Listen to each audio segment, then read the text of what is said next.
Bismillahirrahmanirrahim. Assalamualaikum warahmatullahi wabarakatuh. Alhamdulillah. Allahumma salli ala Sayyidina Muhammad wa ala ali Sayyidina Muhammad. Rabbi salli sadri wa yassirli amri wa uqdatan min lisani yafqahu qawli, amma ba'du.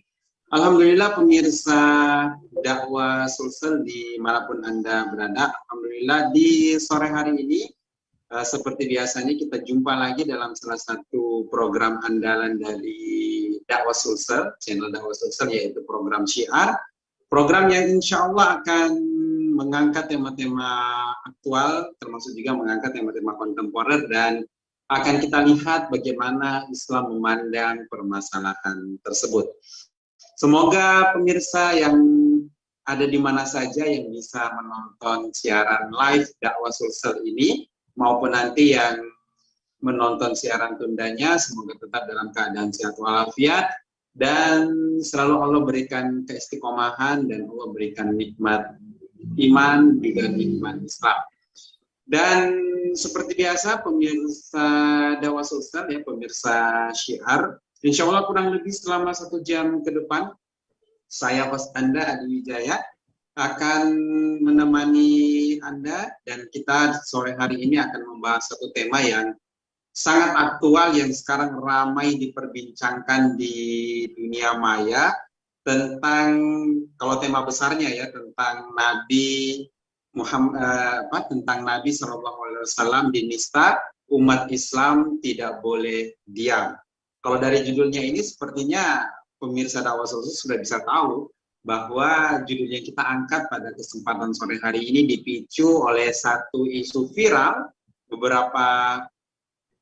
sepekan lalu, kalau saya tidak salah ya, isu viral sepekan lalu tentang salah satu klub malam, Holy Wings ya, sayap suci, nggak tahu ya yang sucinya di mana ya, Holy Wings yang membuat satu promo yang luar biasa kebablasan, yang mengangkat atau memberikan bir gratis ya, minuman beralkohol gratis kepada mereka yang bernama Muhammad dan bernama Maria. Nah, ini mengundang kontroversi yang luar biasa, menjadi isu hangat nasional, dan itu yang akan kita bahas di Syiar edisi kita di sore hari ini.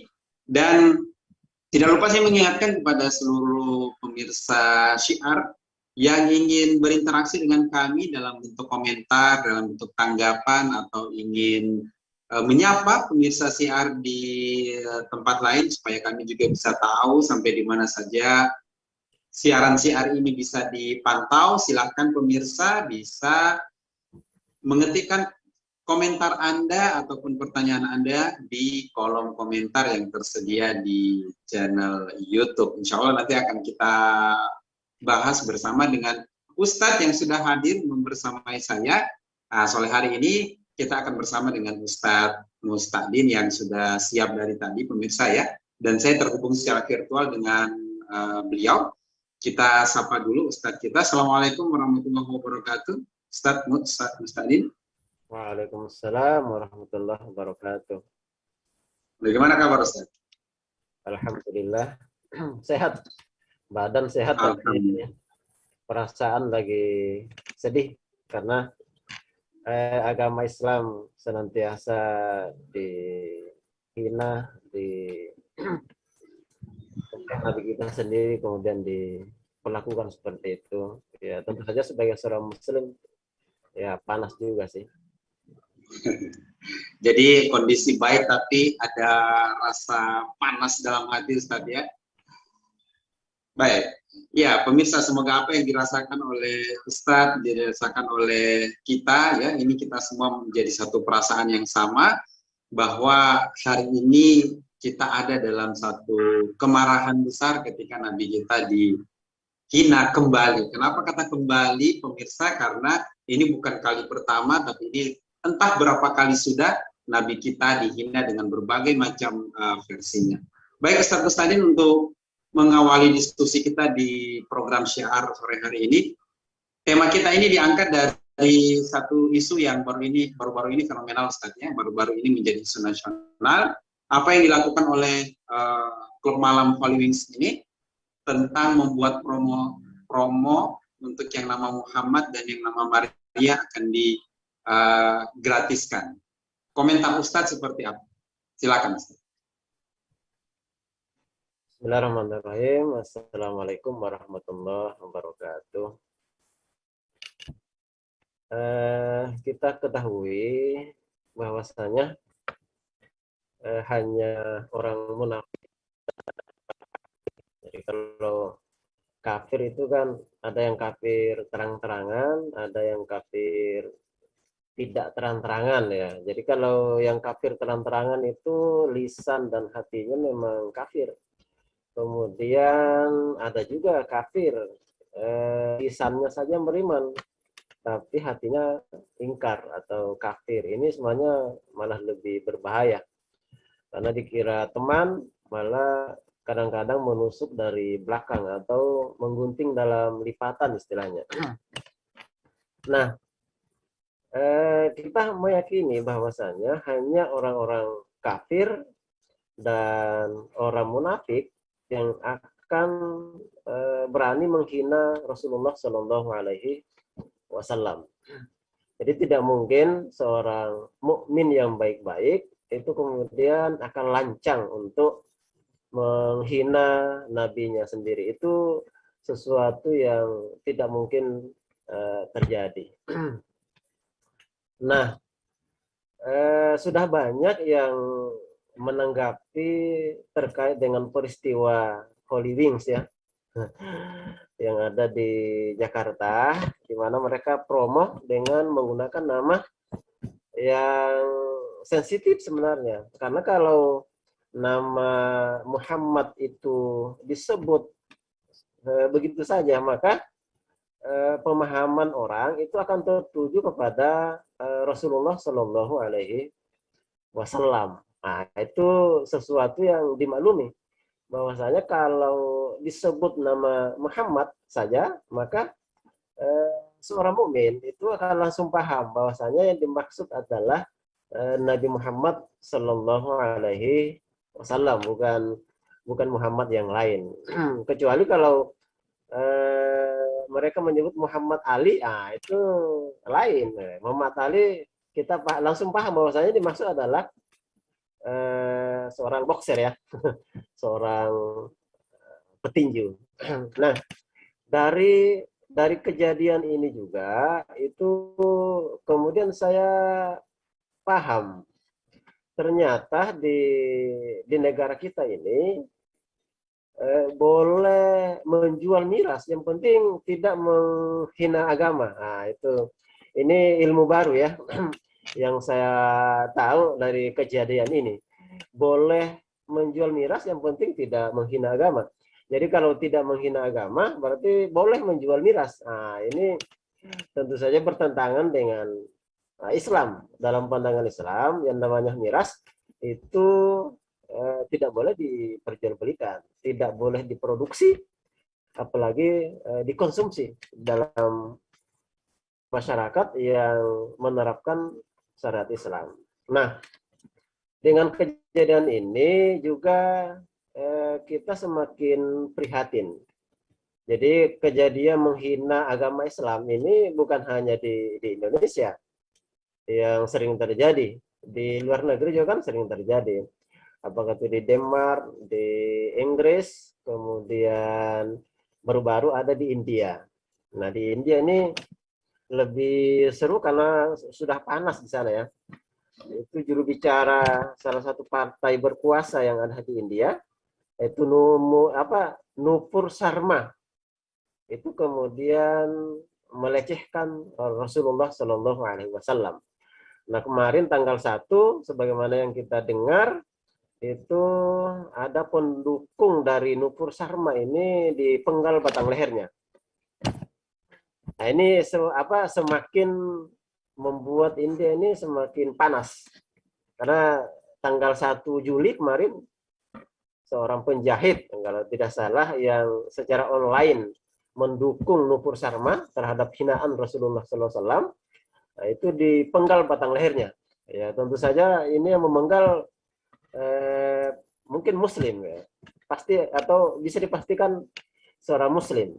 Mereka tersinggung dengan pernyataan Nupur Sarma, kemudian ada yang mendukung, mungkin saking marahnya mendukung secara online saja itu sudah langsung dieksekusi. Luar biasa. Nah kalau di Indonesia saya lihat ya syukur-syukur katanya sudah ditangkap ya, kalau tidak salah ingat atau tidak keliru kabar, itu sudah ditangkap yang membuat promosi di minuman keras itu nama Muhammad dan nama Maria. Tapi kalau tidak keliru, yang saya dengar-dengar hanya karyawan yang ditangkap ya, dipersoalkan. yang punya perusahaan, walau apakah hari ini sudah diperiksa juga atau belum? Saya belum tahu kabarnya ya. Yang jelasnya yang diperiksa itu hanya karyawan ya. Apakah jadi tersangka, walau alam. Nah, tapi lebih dari itu, outlet-outletnya kan sudah pada ditutup ya di Jakarta, dan bukan hanya di Jakarta, di Banten kalau tidak salah juga sudah ditutup. Dan kalau tidak salah di Makassar juga ya katanya, di jalan apa ya saya lupa, di jalan apa itu Holy Winds yang ada di Makassar, itu katanya sudah ditutup sementara atas kejadian kemarin. Nah jadi kita lihat yang bertindak ini setingkat gubernur ya. Kalau di Makassar kan setingkat wali kota yang bertindak. Sampai hari ini saya belum dengar-dengar ini bagaimana reaksi kepala negara atau rezim di Indonesia ini terkait dengan hal atau yang kita saksikan ya gubernur Jakarta ya yang bertindak. Jadi ternyata selama ini miras itu boleh ya dijual. Kecuali kalau menghina agama baru ditutup. Ya mungkin karena undang-undang membolehkan menjual minuman keras. Nah saya kira pemerintah kita harus lebih keras menindak orang-orang yang seperti ini, yang jelas-jelas menghina, melecehkan agama tertentu yang ada, yang diakui di negara yang kita cintai ini. Saya kira begitu. Baik, Ustaz. Ya, kami kembali menyapa kepada pemirsa Dakwah Sosial semua bahwa kita sekarang sementara berada di program mingguan kita, yaitu program Syiar. Dan di sore hari ini kita membahas tentang Nabi dinista, umat Islam tidak boleh diam. Baik, Ustaz, kalau kita lihat sebenarnya kan beberapa waktu sebelum terjadi viralnya kasus Holy Wings ini, sempat juga viral Ustaz tentang nasi padang, maaf ya Ustaz, nasi padang babi Ustaz. Nasi padang yang kaitannya erat sekali dengan budaya Padang, yang kaitannya erat sekali dengan Islam. Kemudian salah satu makanan khasnya nasi padangnya itu dibuat versi babinya. Nah, ini juga sempat mengundang kontroversial dan muncul opini Ustaz. Sejak kapan makanan itu punya agama katanya? Sejak kapan nama Muhammad itu punya agama? Jadi katanya makanan, kemudian nama, termasuk nama Muhammad itu ya tidak boleh diidentikan dengan satu agama tertentu, Ustaz. Ini nama yang sifatnya umum. Toh juga nama Muhammad itu kan bukan cuma Muhammad bin Abdullah, ada juga Muhammad yang lain. Jadi umat Islam tidak perlu terlalu sensitif menanggapi itu. Kita santai saja bahwa boleh jadi yang dimaksud Muhammad ini ya bukan Muhammad bin Abdullah, bukan Rasulullah, tapi Muhammad yang lain. Komentar Ustadz mungkin ada. Ya, yang pertama yang saya pahami dengan munculnya kejadian-kejadian seperti ini bukanlah yang baru-baru ini saja yang terjadi. Tentang babi, kemudian muncul lagi ini minuman keras yang ditulis nama Muhammad. Saya lihat mereka itu berani melakukan hal seperti ini itu ya karena mereka merasa kuat. Sekali lagi yang berani menista itu ya hanya orang kafir dan orang munafik. Tidak mungkin muslim yang baik-baik itu akan melecehkan agama mereka. Nah, mereka melakukan hal-hal seperti ini mungkin mereka juga belajar bahwasanya selama ini kalau yang Islam yang dihinakan, ulamanya yang dihinakan itu ternyata tidak diapa-apakan, tidak pernah diberi hukuman yang begitu berat ya, yang membuat orang itu berpikir ulang untuk melakukan penghinaan terhadap agama tertentu di negeri yang kita cintai ini. Jadi saya analisis ya mungkin orang-orang yang punya niat jahat ini merasa kuat atau merasa punya backing sehingga tidak bisa disentuh oleh hukum. Nah, yang menyedihkan adalah kalau ini ada yang mengaku muslim tapi malah membela-bela orang yang dalam pandangan kita itu mereka menghina agama tertentu di negeri ini. Jadi ini juga sesuatu yang saya kira memilukan, mungkin sekaligus memalukan. Kalau ada yang mengaku muslim tapi ikut-ikut untuk membela orang-orang yang apakah mereka menghina agama secara terang-terangan atau istilahnya berkelok-kelok, walaupun sebenarnya mereka mau menghina umat Islam di negeri ini. Nah, kalau ada muslim yang kemudian ikut mendukung penghinaan terhadap agama Islam atau malah membela mereka, kita mengatakan mereka muslim tapi melakukan perbuatan orang kafir atau menyamakan dia melakukan perbuatan yang sama dengan perbuatan orang kafir. Kita tidak mengkafirkan ya. Jadi kalau orang tidak sholat itu, jadi kalau ada muslim tidak sholat itu kita tidak langsung mengkafirkan. Hanya kita bisa mengatakan dia melakukan perbuatan orang kafir. Ya, kan hanya orang kafir yang tidak sholat. Sudah ditanyai, mereka itu tidak sholat karena apa? Karena kalau mereka tidak sholat karena istilahnya tidak mengakui kewajiban sholat, ya baru bisa kita katakan mereka kafir. Tapi ya kita hanya bisa mengatakan mereka kenapa bisa satu perasaan dengan orang kafir, atau mereka melakukan perbuatan yang sama dengan perbuatan orang kafir. Kan kemarin yang viral ya, sejak kapan rendang itu punya agama? ya mungkin ya sudah dijawab juga oleh guru kita ya. Ya sejak baju batik punya keluarga negaraan. Ya itu ya. Saya kira pengetahuan saya kayaknya perdebatan itu setelah sejak kapan baju batik punya keluarga negaraan ya diskusinya mungkin mungkin sudah merasa KO ya atau sudah tepat. Jadi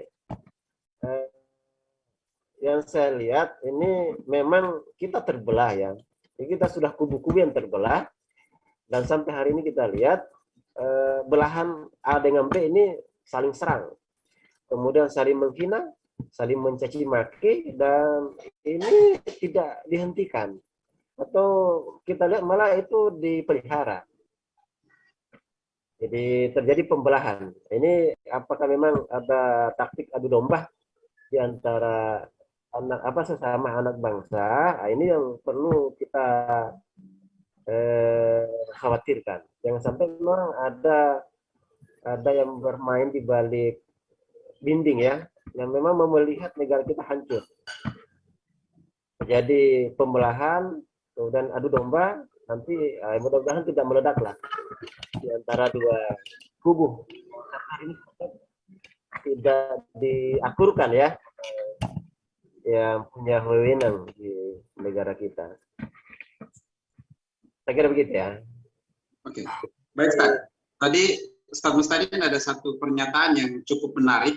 Ustaz mengatakan bahwa apa yang dilakukan oleh pemerintah ini masih kurang tegas, terutama kepada para orang-orang yang menghina Nabi. Nah, pertanyaan selanjutnya, Ustaz, standar tegasnya itu seperti apa, Ustaz? Apa yang harus sebenarnya dilakukan pemerintah supaya sampai pada tingkat ini adalah tindakan yang tegas? Karena tadi Ustaz mengatakan bahwa dengan menangkap, kan sudah ditangkap Ustaz ya, sudah ditangkap para kreator-kreatornya itu, para tim kreatifnya sudah ditangkap semuanya.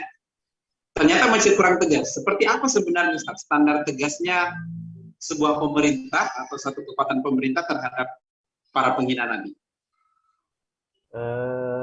Ya, kalau standar kita sebagai seorang Muslim ya, tentu saja kita akan merujuk kepada agama Islam. Nah, bagaimana pendapat para ulama kalau ada menghina Nabi? Nah, kalau di masa Nabi kan malah ada suami istri ya. Istrinya itu selalu menghina Nabi terus menerus, kemudian membuat suaminya itu naik darah ya, emosi, dan memang dia membunuh istrinya sendiri. Ini bisa dibayangkan ya, istri sendiri yang selalu menghina Nabi, kemudian dia membunuh istrinya sendiri. Ini kan luar biasa ya. Dan Rasulullah SAW membenar tindakan sang suami. Ini berarti dalam pandangan Islam, sikap tegas bagi yang menghina Rasulullah SAW atau menghina Islam, maka mungkin akan disuruh bertobat ya. Kalau mereka orang Islam, siapa tahu setelah menghina masuk Islam, nah itu kan dia tidak akan kena sanksi ya. Apakah dia itu hanya karena akal-akalan? Nah, itu di luar kuasa kita. Yang jelasnya setelah menghina mereka syahadat, ya itu masuk Islam ya diampuni kan. Islam akan mengampuni apa yang telah lalu. Nah, tapi kalau sudah diingatkan dan tidak tobat, maka ya seperti itu tadi Rasul membenarkan orang yang menghina beliau itu dibunuh. Jadi sanksi tegas bagi yang menghina, tidak minta maaf, tidak bertobat, ya dalam pandangan Islam memang dibunuh. Bahkan Qadiyat, ulama terkenal ya, yang sering kita dengar namanya. Kalau bicara hadis sering juga didengar. Di dalam kitab Asy-Syifa itu ada riwayat bahwasanya Ibnu Wahab meriwayatkan Imam Malik berkata. Jadi Ibnu Wahab itu meriwayatkan dari Imam Malik. Imam Malik berkata, siapa saja. Jadi ini luar biasa ya. Siapa saja yang berkata selendang Nabi Shallallahu Alaihi Wasallam itu kotor dengan bermaksud menghina beliau, kutilah, dibunuh. Nah ini luar biasa ya. Jadi ulama-ulama salaf terdahulu itu apapun itu, apakah membicarakan pakaian beliau, membicarakan pernikahan beliau, membicarakan rumah tangga beliau, kemudian menjelek-jelekan beliau, seperti di India kan, dia itu dengan nada meledek, menghina, mengatakan bahwa Rasulullah SAW menikahi anak-anak ya kan. Siti Aisyah dinikahi umur 6 tahun, digauli pada umur 9 tahun. Nah, itu yang dikomentari oleh orang-orang India kan, itu yang perempuan, itu yang membuat negeri-negeri Islam itu bergolak. Banyak negeri-negeri Islam itu yang memanggil duta besarnya India. Nah, bahkan kejadian kemarin kan yang mendukung pernyataan itu dipenggal batang lehernya. Jadi dalam pandangan Islam jelas, tindakan bagi orang yang menghina baginda Rasulullah SAW itu hukumannya adalah kutilah, dibunuh ya, atau fadribu unuqahu, dipenggal batang. Kalau bahasa bahasa rada-rada sadis ya, dipenggal batang lehernya. Itu akan membuat orang berhenti. Dia akan mikir 1000 kali untuk melakukan penghinaan terhadap Rasulullah Shallallahu Alaihi Wasallam. Nah, jadi pada hari ini juga kita menyadari bahwasanya umat Islam ini tidak punya kekuatan yang ditakuti oleh orang-orang kafir.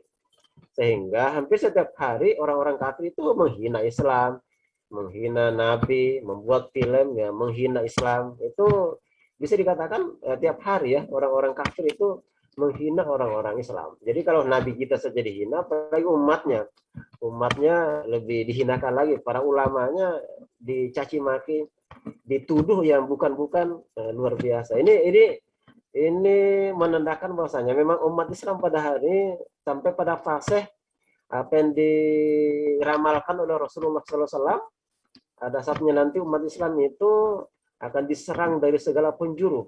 Yang di utara akan menyerang, mungkin yang di selatan akan memukul, yang barat itu akan mencaci maki, yang timur akan menghina-hina. Nah, para sahabat juga kan heran, sehingga bertanya, mungkin latin nahnu yawma idzin ya Rasulullah. Apakah pada hari itu kita ini umat yang minoritas? Rasulullah katakan tidak, kalian pada waktu itu mayoritas, tapi kualitas kalian ya itu tidak tak ubahnya seperti buih yang ada di lautan.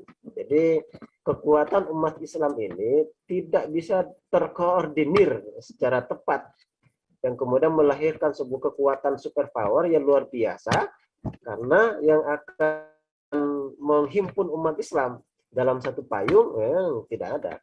Jadi pada hari ini ya mengalami hal yang umat Islam mengalami hal yang seperti ini karena umat Islam tidak punya perisai seperti yang disebutkan oleh Rasul. Nah, perisai itu sebagaimana disebut oleh Rasulullah hanya imam. Kadang-kadang Rasul menyebut imam, kadang-kadang Rasul menyebut khalifah. Jadi memang perisai umat Islam itu hanya khalifah dan imam. Ini kata Rasul ya. Jadi kalau selain itu mungkin tidak akan menjadi perisai bagi umat Islam. Nah, itu terbukti hari ini ya. Tidak ada satu orang penguasa pun di negeri-negeri kaum muslim yaitu kemudian menggerakkan pasukan militer untuk memerangi atau membungkam orang-orang atau negeri atau negara yang warga negaranya berani menghina Rasulullah SAW atau berani menghina umat Islam. Jangankan menghina ya, umat Islam dibunuh-bunuhi, disembelih, itu tidak ada satu negara pun, negeri-negeri kaum muslim, yaitu mengirim pasukan militer untuk membungkam mulut-mulut besar atau untuk menghilangkan penghinaan dari orang-orang kafir. Nah, ini jadi masalahnya. Jadi pada hari ini umat Islam itu lemah karena ya umat Islam jauh dari Islamnya. Baik, Ustaz. Hukuman yang pantas bagi seorang penghina Nabi adalah hukuman mati. Atau tadi yang Ustaz katakan dipenggal batang lehernya. Nah, ini sudah dilakukan di India, Ustaz ya. Seperti yang di awal tadi Ustaz memberikan prolog. Ini sudah dilakukan di India. Nah, tidak menutup kemungkinan bisa jadi nanti ada kaum muslimin juga yang seemosi orang di India kemudian memenggal batang leher, misalnya mungkin pemilik sahamnya Poliwix mungkin Ustaz ya. Nah, apakah tindakan yang di India itu bisa dibenarkan oleh syariat atau tidak? Karena sudah melaksanakan apa yang memang harus didapatkan oleh penghina Nabi, yaitu hukuman mati. Bisa dibenarkan tindakan itu, Ustaz? Ya, nah sudah menjadi ijma sahabat ya, bahwasanya setelah Rasulullah SAW itu wafat, maka ya menggantikan beliau untuk menerapkan syariat Islam itu adalah para khalifah.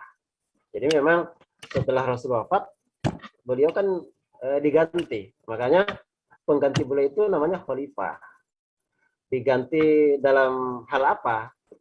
Tentu saja bukan kenabian kan? Karena Rasul mengatakan la nabiyya ba'di. Tidak ada nabi setelah saya.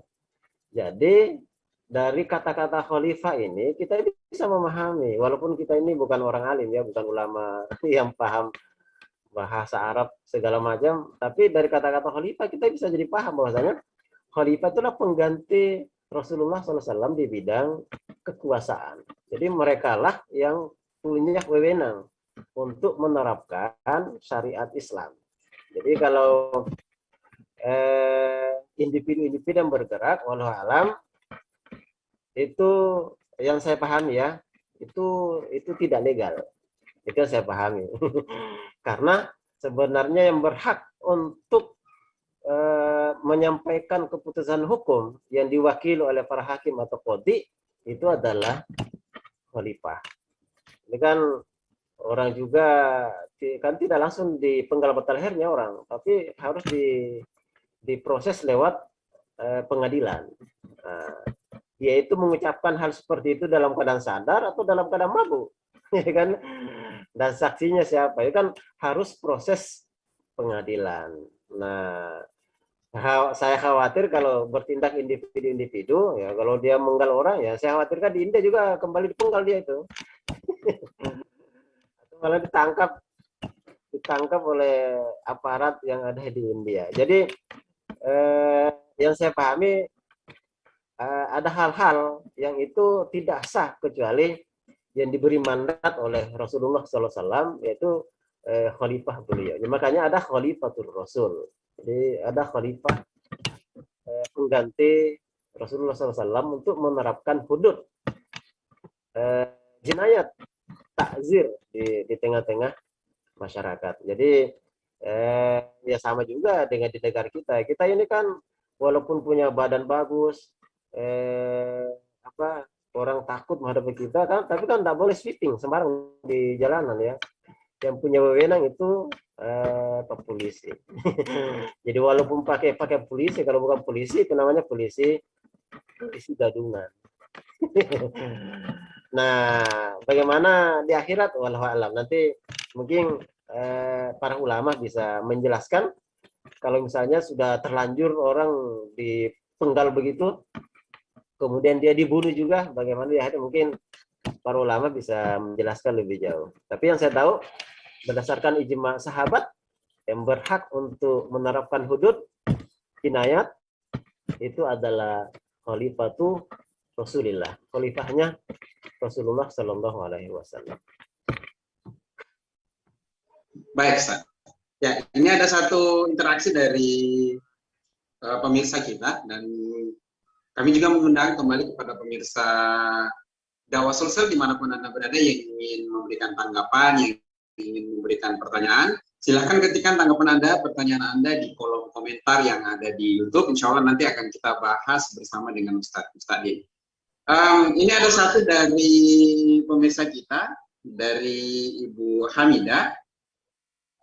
Ini kayaknya perlu penegasan dari saya. Tadi meskipun tadi sudah sempat Ustadz Din singgungnya, penghinaan terhadap Islam terus terjadi berulang-ulang. Mengapa hal ini terus terjadi, Ustaz? Dan siapa yang bisa menghentikannya? Kenapa terus terjadi dan siapa yang bisa menghentikan tragedi penghinaan terhadap Islam ini? Silakan, Ustaz. Ya, yang pertama, kenapa terus berulang? Karena ketika ada kejadian seperti ini, umat Islam itu tidak mampu memberikan pelajaran yang kira-kira membuat mereka itu tobat untuk menghina agama Islam. Yang kedua, itu yang kita sebutkan tadi. Kenapa umat Islam tidak punya kekuatan? Karena tidak adanya kekuatan yang memayungi umat Islam sehingga kekuatan ini itu bisa terorganisir secara hebat yang bisa menakutkan umat-umat lain. Jadi tidak ada sekarang yang bisa mengorganisir tentara umat Islam yang siap untuk bertarung atau berperang di medan jihad ketika Islam itu dilecehkan. Tidak ada. Jadi ketika kalau masa-masa terdahulu, jangankan Nabi ya yang dilecehkan, umat Islam saja yang dilecehkan. Nah, itu para khalifah itu akan mengorganisir tentara dan siap untuk menghancur leburkan orang-orang yang menghina umat Islam. Kalau di masa Rasulullah SAW di pasar Bani Kainuqa ya, itu yang dilecehkan hanya seorang perempuan. Yang dilecehkan hanya salah seorang perempuan, hukumannya adalah orang-orang Yahudi Bani Kainuqa itu diusir semua. Diusir semua dari kota Madinah. Nah, andai kata di negeri kita ini ketika ada yang menghina Islam atau menghina Rasulullah SAW, menghina umat Islam, itu langsung diusir dari Indonesia ya. Tapi kan kita tidak bisa. Kita tidak bisa memberikan pelajaran setimpal terhadap orang-orang yang menghina umat Islam, yang menghina Rasulullah SAW. Karena kan Rasul 14 abad yang lalu sudah menyatakan dari lisan beliau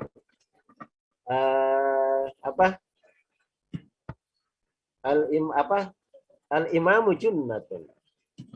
Imam adalah innamal imam junnatun.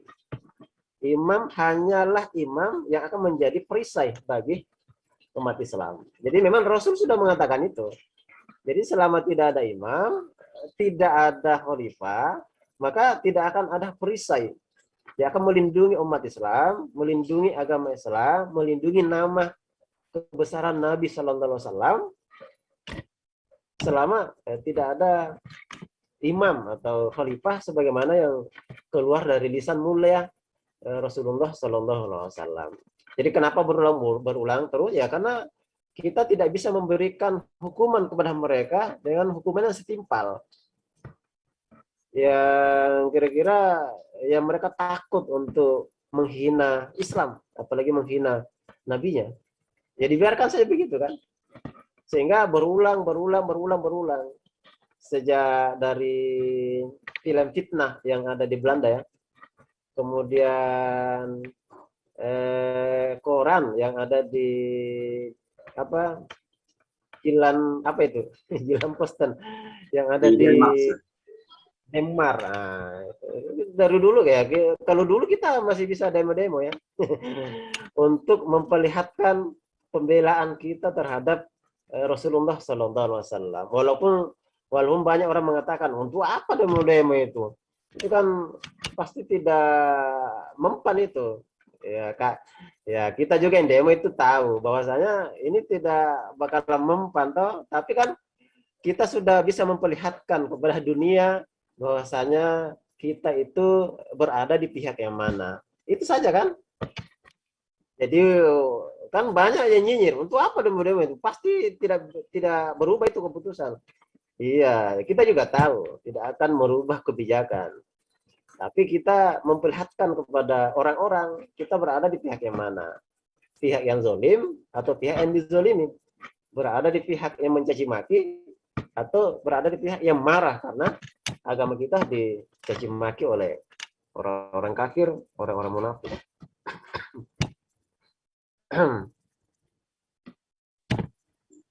Baik, Ustaz.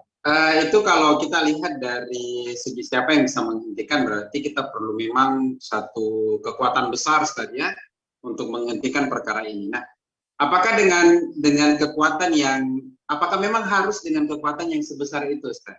Karena gini, kemarin Gubernur DKI ya Anies Baswedan itu sudah berhasil untuk mencabut, kalau saya tidak salah ya, mencabut izin operasi dari Holy Wings ini. Kemudian pelakunya ditangkap dan sebagainya. Apakah dengan kekuatan seorang gubernur, dengan kekuatan seorang wali kota itu belum cukup Ustaz? Kita berharap dengan kekuatan-kekuatan itu untuk menghentikan penghinaan terhadap Nabi, penghinaan terhadap Islam di masa-masa yang akan datang. Iya, terus masih jauh lah, masih jauh. Nah, kita lihat banyak bela Holy Wings.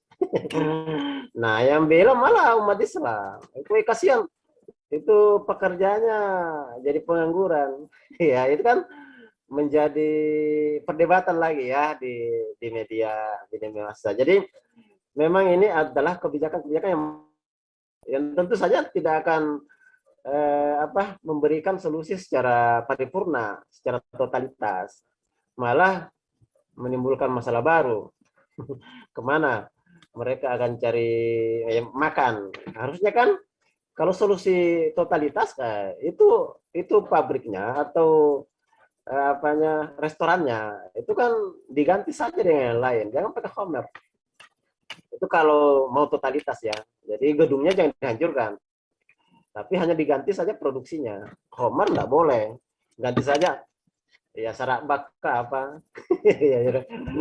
yang ada di Makassar. Jadi malah malah memunculkan masalah baru. Dan penghinaan itu terus menerus malah makin dahsyat di media sosial. Jadi malah yang menutup itu outlet-outletnya ya diserang sedemikian rupa. Artinya dengan kebijakan itu orang-orang tidak takut. Nanti malah diserang balik.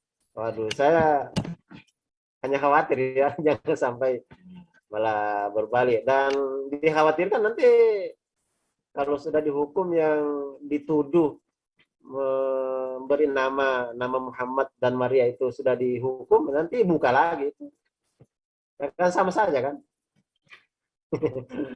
Buka lagi minuman kerasnya, jalan lagi ya. Ini masalahnya kalau tidak berdasarkan landasan Islam. Baik, Ustaz. Kalau misalnya penguasa dengan segenap kekuatannya, mereka bisa melakukan banyak hal, Ustaz. Bisa menutup pabriknya, kemudian bisa mencabut izin dan sebagainya. Lalu bagaimana dengan kita rakyat, kalau istilahnya rakyat proletariat, rakyat biasa, yang mana yang Ustaz bilang tadi, kalau dulu masih bisa demo, Ustaz, sekarang sudah sulit untuk demo. Itu pun demonya dibilang tidak akan memberikan banyak hasil. Nah, kita ini sebagai orang biasa, sebagai kaum muslimin biasa yang tidak punya kekuatan sekuat pemerintah, apa yang bisa kita lakukan untuk mencegah penghinaan terhadap nabi ini ke depannya, Ustaz? Nah, memang berjuang itu tidak mungkin sendiri. Bertarung atau berjuang itu pasti banyak orang. Nabi saja butuh banyak orang. Nabi juga terorganisir perjuangan beliau di Makkah sampai di Madinah, sehingga berdiri negara Islam, punya tentara, menaklukkan Jazirah Arab, kemudian menaklukkan Mesir. Wah, luar biasa ya, menaklukkan sampai 2/3 dunia ya, bisa dikuasai oleh umat Islam. Jadi memang kalau kita sendiri ya pasti tidak bisa istilahnya memberikan opini saja sulit kalau sendiri. Nah, disinilah rahasianya, bahwasanya untuk berjuang menegakkan kebenaran itu kita butuh banyak orang. Dengan butuh banyak orang punya pemikiran yang sama, itu serangannya bisa lebih kuat, lebih dahsyat ketimbang kalau hanya sendiri. Nah, disinilah pentingnya kita banyak silaturahmi, mengajak teman-teman untuk menyatukan suara. Ya, kalau sekarang sudah tidak bisa turun di jalan, karena kalau Anda tahu ya, undang-undang sekarang sudah disahkan itu, membuat macet itu sudah bisa dipidana nanti. Dan demo itu pasti macet. itu kayaknya memang dilarang untuk turun di jalan, karena kalau turun di jalan serapi apapun macet itu. Nah, itu kalau macet sudah bisa masuk delik itu. Nah, tapi yang namanya kebenaran itu pasti akan mencari jalannya. Walaupun ditutup di A, akan muncul di B. Ditutup di B, akan muncul di C. Ditutup di C, akan muncul di D. Itulah kebenaran. Itu seperti air bah yang sulit untuk ditahan. Nah, itu kalau kita banyak orang. Jadi kalau kita banyak orang mengajak para kaum muslimin untuk menyatukan suara, ya kita bisa bersuara di media sosial. Jadi media sosial itu tidak bisa dianggap remeh ya. Media sosial itu bisa mengubah sebuah kebijakan. Ketika di media sosial itu gempar, nah itu kebijakan bisa berubah. Tapi di sinilah pentingnya harus menyatukan visi dan misi. Satu pemikiran, satu perasaan, sehingga perjuangan itu betul-betul fokus. Karena kalau tidak satu visi ya mungkin persatuan itu hanya sebentar, setelah itu berkelahi sendiri, kan? Tidak fokus perjuangannya. Jadi eh, selemah apapun kita sekarang, ya tidak boleh diam. Ya minimal bersuara lewat di mana kita bisa bersuara, menyuarakan kebenaran. Sehingga kalau orang mengatakan untuk apa sih itu bersuara di media-media itu, di YouTube, Facebook, ya mungkin tidak akan berhasil. Tapi sekali lagi kita sudah memperlihatkan kita berada di pihak yang mana. Itu yang penting supaya kita tidak putus asa, diam saja untuk apa juga kan, tidak ada guna-gunaan. Saya posting teman saya hanya 200 juga, ya, enggak boleh begitu. Minimal kita sudah memperlihatkan kita berpihak atau berada di pihak yang mana. Kita berada di pihak Firaun atau pihak Nabi Musa alaihissalam. Jadi keberpihakan itu penting, Ustaz. Tidak boleh orang abstain, tidak ada abstain itu. Jadi kalau abstain ya jangan-jangan dia malah di Firaun. bukan di Nabi Musa. Jadi harus punya prinsip gitu. Jadi pesan saya tetaplah bersuara. Kalau ditutup di A ya di B lah bersuara, B C lagi bersuara, karena kebenaran itu tidak mungkin dihentikan, tidak mungkin. Jadi kalau hari ini kebenaran bisa ditekan, tapi tidak mungkin bisa dikalahkan. Jadi pada akhirnya kalau seperti film, di akhir film itu selalu kebenaran lah yang akan menjadi pemenang. Itu harus diyakini. Baik, Ustaz. Jadi pemirsa menarik ya bahwa selemah apapun kita tidak boleh diam. Dan insya Allah kita bisa terus bersuara dengan potensi yang kita punya sekarang. Media sosial adalah salah satu kanal kita untuk bersuara dan kita bisa merasakan begitu efektifnya ketika kita bersuara di media sosial. Kasus Holy Wings ini pun mencuat pertama lewat media sosial. Meskipun katanya postingannya itu cuma durasinya 1 jam kemudian di take down, tapi ya kekuatan dari netizen yang sudah terlanjur untuk bisa menangkap dan menyebarkan apa yang dilakukan oleh Holy Wings itu sehingga menjadi isu yang booming hari ini. Oke, Ustaz, ini ada pertanyaan dan mungkin ini pertanyaan terakhir ya dari pemirsa kita, dari Bintang. Pertanyaannya begini, Ustaz. Bagaimana status kaum muslimin yang diam-diam saja atau tidak tersinggung dengan penghinaan tersebut? Bagaimana nih orang yang diam-diam saja, Ustaz? Silakan, Ustaz. Kalau diam-diam saja itu berarti cintanya kepada Rasul itu dipertanyakan. Jadi kalau jangankan Rasul ya, Rasul itu di atas segala-galanya. Jadi kecintaan kita kepada Rasul itu di atas kecintaan kita kepada Bapa, anak, dan kepada seluruh manusia. Jadi kalau Rasul kemudian dihina, kemudian diam, tidak ada perasaan emosi di dalam diri kita, jangan-jangan kita itu memang tidak cinta kepada Rasul. Orang tua kita saja dihina orang, kita marah. Nah, kecintaan kita kepada Rasul itu lebih tinggi dari kecintaan kita kepada orang tua. Jadi harusnya kita itu lebih marah ketika Rasulullah Shallallahu Alaihi Wasallam itu dihinakan. Nah, saya teringat dengan kata-kata Buya Hamka ya. Nah, ini yang terkenal juga ya. Kalau agamamu dihina kemudian tidak marah, ya ambil saja kain kafan ya. Artinya mati saja kalau begitu. Atau perkataan Imam Syafi'i, siapa yang dibuat marah kemudian tidak marah, itu keledai. Ya. Jadi sebagai seorang muslim, walaupun kita itu sendiri mendengar Rasul dihinakan, pasti kita marah. Itu pertanda bahwasanya kita itu betul-betul cinta kepada Rasulullah Sallallahu Alaihi Wasallam. Jadi kalau ya bukti cinta kita itu salah satunya begitu. Kalau dihinakan marah. Dan kalau menyebut nama beliau, kalau betul-betul cinta, mungkin hati kita bergetar. Kan setiap hari kita menyebut nama beliau. Nah, kalau para sahabat, mungkin yang bisa jadi contoh Bilal ya. Bilal itu pasca wafatnya Rasul, itu berhenti jadi muadzin. Nggak mau lagi azan dia. Nah, suatu ketika itu beliau dipaksa untuk azan. Saya tidak tahu, saya lupa apakah di masanya Abu Bakar atau di masanya Umar bin Khattab. Ketika beliau berkunjung ke Madinah, beliau diminta untuk azan karena orang rindu dengan suara azannya Bilal. Nah, akhirnya Bilal azan. Takbirnya 2 kali, kemudian syahadat 2 kali, pas asyhadu anna itu Bilal tidak bisa melanjutkan. Langsung menangis terseduh-seduh ketika akan menyebut nama Nabi Muhammad Shallallahu Alaihi Wasallam. Itu beliau bergetar, lehernya tercekak, menangis beliau. Jadi azannya tidak bisa selesai karena pas mau mengucapkan asyhadu anna Muhammad Rasulullah, beliau tidak sanggup.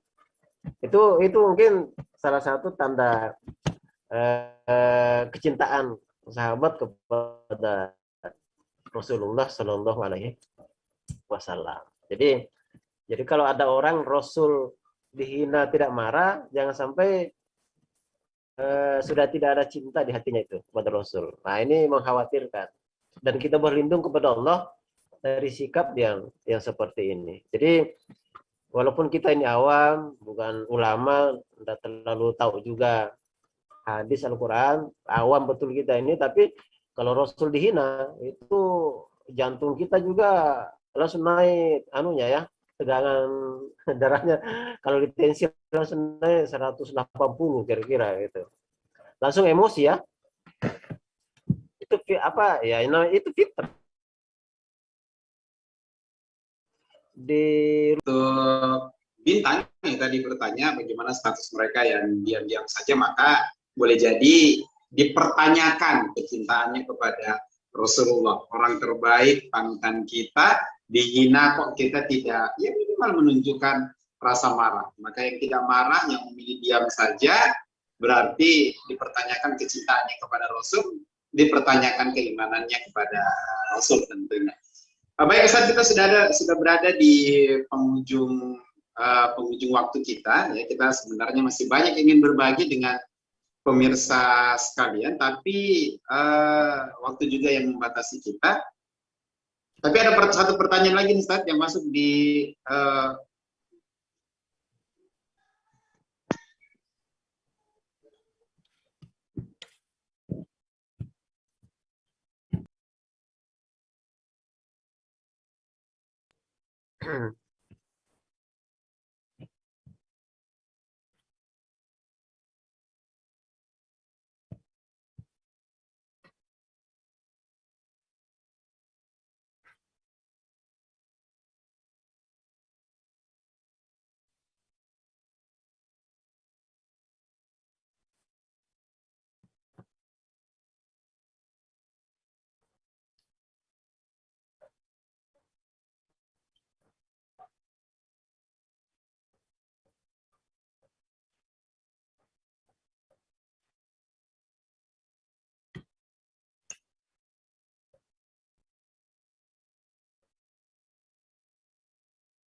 barangkali hostnya ini ada kendala teknis. Sebagai penyampaian terakhir dari saya, bahwasanya orang-orang yang mulai menghina Rasulullah SAW itu artinya dia akan memulai kehancurannya sendiri. Imam Ibnu Taimiyah itu pernah mengatakan, termasuk perkara yang telah diketahui, dikenal dan terbukti di sisi bala tentara kaum muslim di Syam, bahwasanya jika mereka mengepung sebagian benteng ahlul kitab, mereka akan merasa kesulitan untuk menaklukkan benteng tersebut, dan pengepungan tersebut akan memakan waktu yang lama. Hingga ketika musuh mulai lancang mencerca Rasulullah SAW, di saat itu kaum muslim bergembira akan takluknya benteng tersebut. Demikian pula Allah akan datang pembalasan Allah terhadap musuh. Karena itu semua akan terjadi dalam waktu dekat. Sebagaimana kaum muslim telah membuktikannya, bukan hanya sekali sebagai realisasi firman Allah Subhanahu wa taala, sesungguhnya para pembenci wahai Nabi, mereka lah orang yang terputus dari rahmat Allah Subhanahu wa taala. Inna syani'aka wal abtar. Begitu juga ketika Raja Persia menyobek-nyobek surat Rasulullah SAW, maka itu ada awal dari kehancuran kerajaan Persia.